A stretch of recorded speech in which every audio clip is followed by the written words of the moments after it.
નમસ્કાર, આપ જોઈ રહ્યા છો સ્પાર્ક ટુડે ન્યૂઝ। મેદરડા ખાતે પત્રકાર એકતા પરિષદનું અધિવેશન યોજાયું, જેમાં અધિવેશનમાં મેદરડા તાલુકાના વિવિધ હોદ્દેદારોની બિનહરીફ વરણી કરવામાં આવી। જૂનાગઢ જિલ્લાના મેદરડા ખાતે પત્રકાર એકતા પરિષદ દ્વારા અધિવેશન યોજાયું, જેમાં જિલ્લાના હોદ્દેદારો ઉપસ્થિત રહ્યા હતા।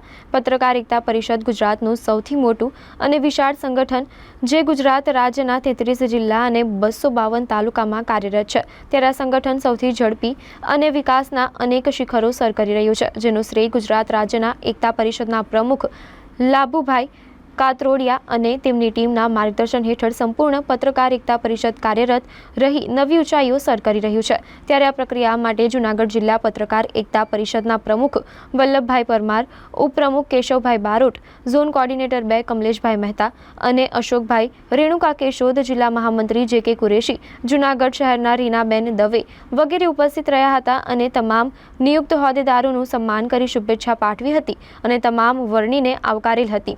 ઉપરોક્ત કાર્યક્રમ પૂર્ણ થયા બાદ મેદરડા તાલુકા એકતા પરિષદ દ્વારા અલ્પાહારની વ્યવસ્થા કરવામાં આવી હતી। આજ રોજ મેદરડા તાલુકામાં પત્રકાર એકતા પરિષદનું અધિવેશન મળ્યું, જેમાં પ્રમુખ તરીકે દેવસીભાઈ સોડડિયાની નિમણૂક કરી છે અને ઉપપ્રમુખ તરીકે બિપિનભાઈ પંડ્યાની નિમણૂક કરી છે શાસનથી। અને તમામ પત્રકારો મિત્રોને આજના દિવસે સંગઠન સારું ચાલે, સારું ચલાવજો એવી મારી શુભકામના।